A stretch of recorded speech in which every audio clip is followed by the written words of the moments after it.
Namaskar. Hello and welcome to P Guru's channel. I'm your host Sri Iyer. The war or the battle between US and Canada, was it or is it anything to do with Canada? No, it has to do with China. But why is Canada responding for kind by saying that they will also impose 25% tariffs on United States? Well, as far as I know, the law, it has been signed on the 31st of January for taking into effect 1st February, but I'm hearing that the United States is delaying it by a month. This is standard operating procedure as far as Trump is concerned. He'll start a meeting with a shocking news to try and put the other side on the defensive, and then he'll start negotiating until he gets what he wants. This has been his modus operandi in the first term, and I think that's what he's aiming for here also. So we have to wait and see when it is that the actual tariffs are going to take effect from the United States side. In the meantime, Justin Trudeau has not been keeping quiet. I'm going to share a video with you on what he did as a response. And then there's a small slide deck on what exactly is the problem. Then I'm also going to tell you, show you a video that took place in December 2024 between Trudeau and Poilievre, the chief of the opposition. That compelling viewing, so stay till the end, and then we will wrap it up on what I think is going to happen. So here is the first speech by Trudeau. A small request to all of you to please like this video. Here we go.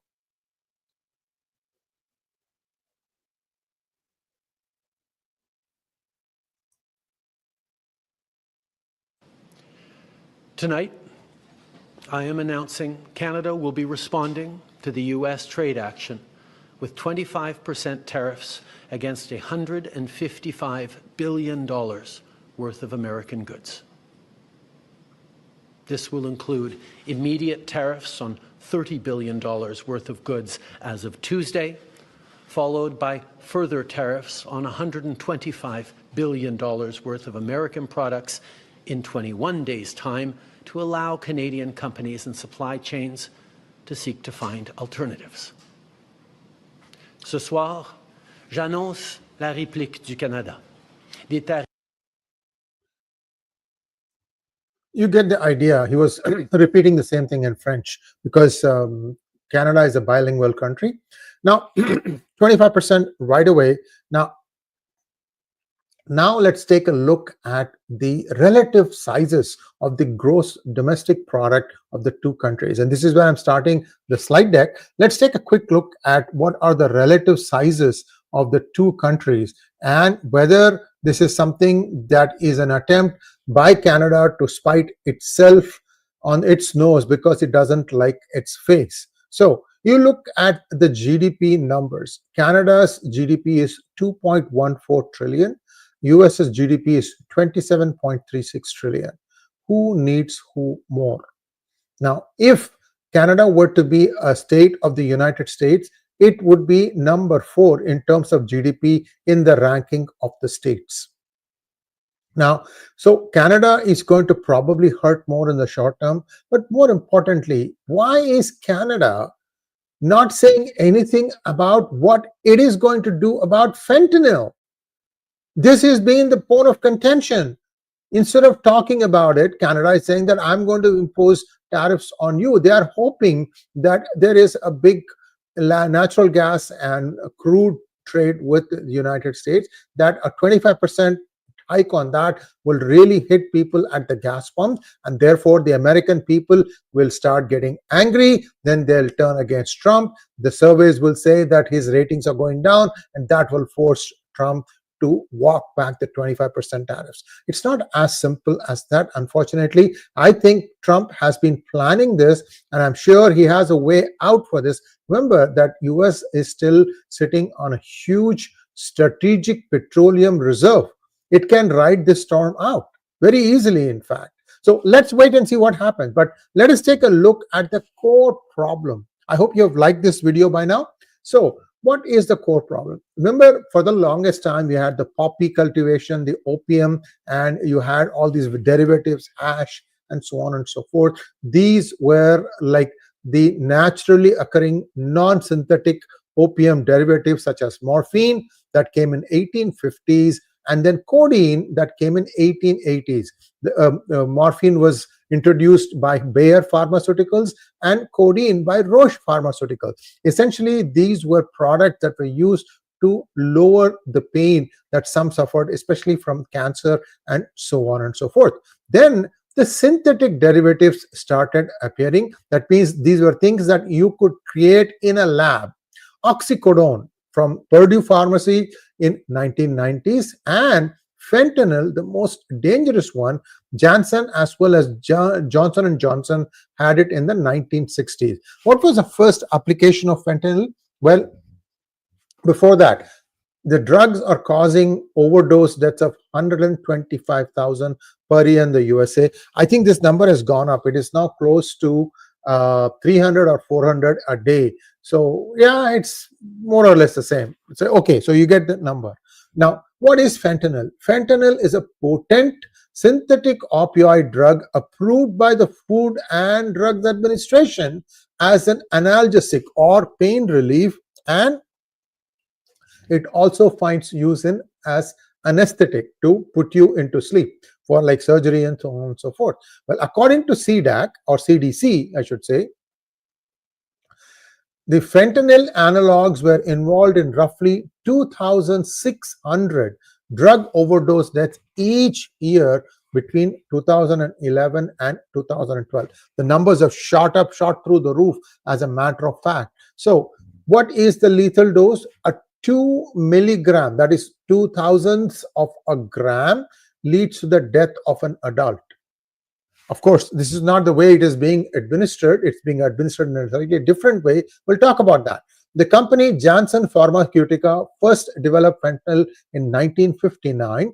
During the 60s, fentanyl was used as an intravenous anesthetic called Sublimase. So, people had there is another one, chloroform, and people graduated from chloroform into this particular product called as Sublimase. Then it wasn't until the mid 1990s that the fentanyl patch was introduced and could be used in the treatment of chronic pain. Some forms of cancer, while not deadly, can be very painful for the patient. So they had this patch that they could use based on fentanyl that kind of reduce or manage your pain for you. Now, after the introduction of the patch, other ways of delivering fentanyl were introduced. This is where it gets deadly, because there is something called as an actic lollipop. Lollipop is something that you can get at your store, at the end of the street store. Any place you can get a lollipop. How does one differentiate between a standard lollipop and a lollipop laced with fentanyl? Now you see the danger. In fact, this is something, if you're watching from other countries also, you should be really worried about, because lollipops are as commonplace as anything that you can think of. Now, where does fentanyl come from? Most fentanyl in the United States comes from China, and it is coming in three different ways. It is coming as coming through Canada, it is coming through United States, and it's also coming through Mexico. I'll show you some maps that will give you a better understanding of what's going on. Now, the way fentanyl is being sent is finished product is not coming in. Most of the time, it's raw fentanyl or the precursors that go into making of the fentanyl. So these things come in distributed form in various ways, and then they are assembled in labs in Canada as well as Mexico to form this deadly fentanyl product. Now, oxycodone is also being laced with fentanyl. So these are all some of the ways in which it is finding its way. So you can see here, and I'm going to give you a bigger picture of this map to give you a better idea of how fentanyl is finding its way into United States. The final market is undoubtedly United States, but along the way, both Canada and Mexico are also facing a lot of drug-related deaths and drug-related problems. Now, fentanyl is in powder form, and pill presses are shipped via mail services like postal service. The powder is processed and mixed with heroin or sold as heroin, or pressed into pills and sold in the Canadian drug market. Some fentanyl products are smuggled from Canada into the United States for sale on a similar scale. The powder fentanyl are processed and mixed with heroin or sold as heroin or pressed into pills. So these are 1, 2, 3, 4, 5, 6. You see the numbers here. China 111 is the raw form. Then you have 555, which is precursors for manufacturing fentanyl are shipped via mail services. So how many places are you going to open the mail intended for some Joe Blow somewhere in the United States? This is where things get really difficult, right? So these are the different ways in which this is going. You can go back and stop here to sue 1, 2, 3, 4, 5, 6, 7, 8, then go forward to back and forth here to get a full idea about how fentanyl is making its way into India. Not India, I'm sorry, United States. The United States Border Agent seized approximately 200 pounds of fentanyl among other synthetic opioids. In comparison, in 2014, that is 10 years ago, it was just 8 pounds. In fact, this doesn't even talk about the actual number. The actual numbers are huge, ladies and gentlemen. So this is where we stand today. Then what happened? We know that in November 2024, Trump got elected as the president of the United States. Then there was a serious discussion about what Canada was doing to curb fentanyl through its borders on its way to the United States. Here is a very hot discussion between the Prime Minister Trudeau and the leader of opposition, Poilievre. Just watch this one. On the Prime Minister's radical liberalization of hard drugs. He teamed up with the BC NDP to decriminalize fentanyl, crack, and heroin. He lowered jail sentences for mass producers of deadly fentanyl. And 80% of the fentanyl made in Canada is done so using ingredients that are not even regulated, but come right into our country where they're cooked into that poison, now threatening our trade relationship with the U.S. Will he reverse his radical liberal drug agenda to save lives and jobs? He's not there to do the work of delivering based on science, based on compassion, based on a public health approach on dealing with the toxic drug epidemic. He is instead continuing to try to score cheap political points on the backs of the most vulnerable. That's not serious. That's not responsible. What is not responsible is allowing 80% of the chemicals used in fentanyl manufacturing to come in unregulated and legally. What is not responsible is decriminalizing crack, heroin, and fentanyl. And then after you see that it leads to a massive increase in deaths, then 2 weeks ago, he, the Bloc, and the NDP all voted in favor of a committee report to decriminalize fentanyl right across the country at a time when Canadians are dying and our border could be closed. Will the Prime Minister confirm that he has reversed himself and now opposes decriminalization of fentanyl? So you can see that he brought the House up. Everybody was standing and appreciating what Pierre Poilievre was saying. But I don't think Justin Trudeau has done anything. In fact, if you remember or if you listen closely, he talks about how NDP is also 100% behind this. So Canada is very clear. They don't want to do anything about fentanyl. If anything, they are decriminalizing fentanyl. There are some of you who are spewing venom on the chat here about fixing our own country and all that. Well, US is fixing itself. In fact, it's fixing itself faster than you can blink your eye. But this is a clear and present danger. If you don't stop these things coming in from Canada or Mexico, or actually sure, and Mexico, US will continue to bleed. And the people who are dying are in the prime of their youth. It is an attempt by China, because it is the biggest producer of chemical fentanyl. I mean, it is the biggest producer of fentanyl, that it will impose death by 1,000 cuts on the United States. This is the bigger picture here. Which part of this does Justin Trudeau not understand? Does the Mexican president not understand? As a matter of fact, Mexico could have been more proactive and stopped illegals from coming at its southern border. It didn't do anything of that nature. So clearly somebody is in the pockets of someone. And couple this with the revelations of child trafficking, where we are still missing hundreds of thousands of children. and most of them are into drugs, are they forced into prostitution. Unspeakable things are happening in this great country of United States. So if Trump is trying to do something about it, why aren't the neighboring countries participating? The problem is not about Canada's trade practices or Mexico's trade practices. It's about its benign way of allowing these drugs to proceed into the United States. Along the way, it is also getting hurt. This part of it is what is really, surprising to me, that nobody seems to understand in Canada. For example, looked like there was an ice hockey game where the visiting US team was booed. This problem is not US. The problem is drugs. The problem is fentanyl. That's what you should be looking at. Try to keep it out of the hands of children, impressionable children. You know that the CEO of YouTube lost her 18-year-old son as a freshman in UC Berkeley to fentanyl. It's not something that's only the people who are not well off are going to use. If you give this thing, kids are impressionable, they want to try out new things, and that's where the problem comes. If you get hooked on fentanyl, 18 months is all you have to live. So far, no antidote has been found.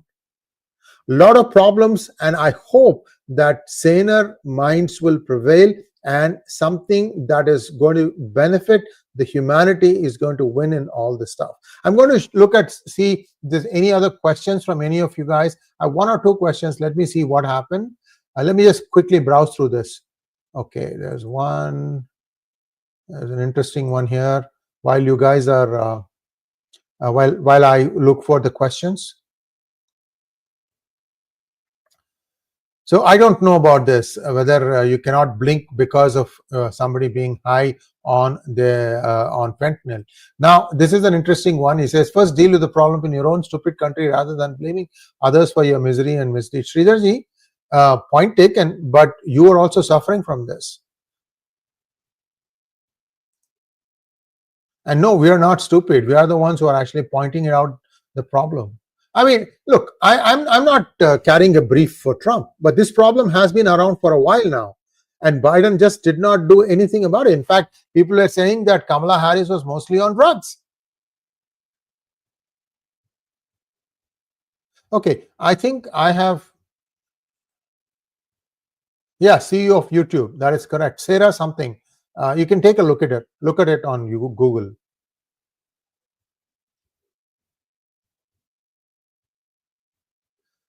Okay, rest of your shows.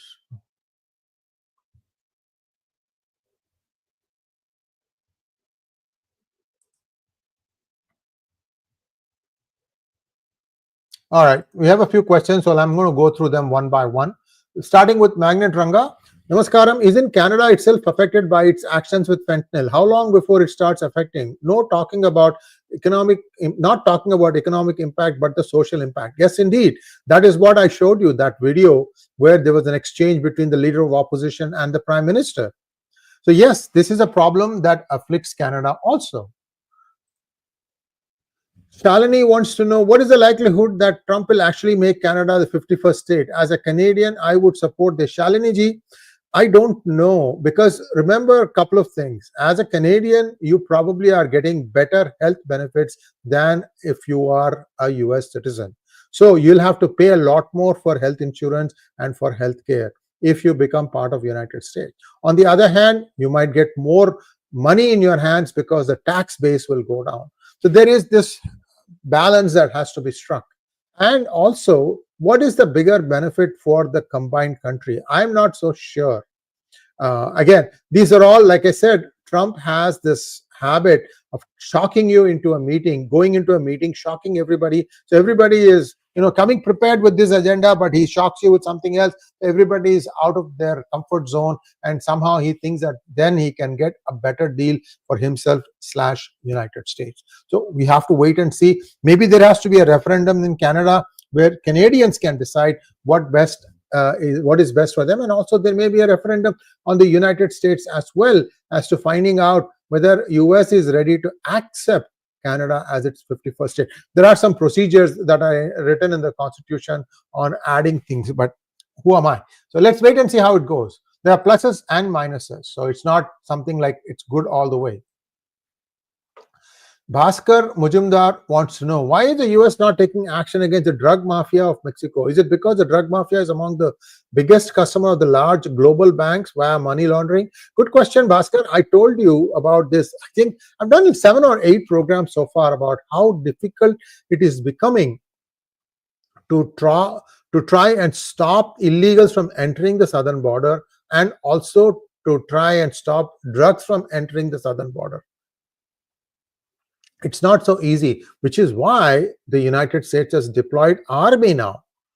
This is essentially turning into a war, and they have declared all cartel, all these drug smugglers as terrorists. So they have special powers. They can actually treat it like a war situation. They don't have to explain why somebody was taken out. This is going to be a war. For 3 to 6 months, I expect a lot of activity along the southern border, especially vis-a-vis the cartels, until control comes in. Because I think, I mean, I could be wrong about this, I think the Mexican government is powerless at this point of time.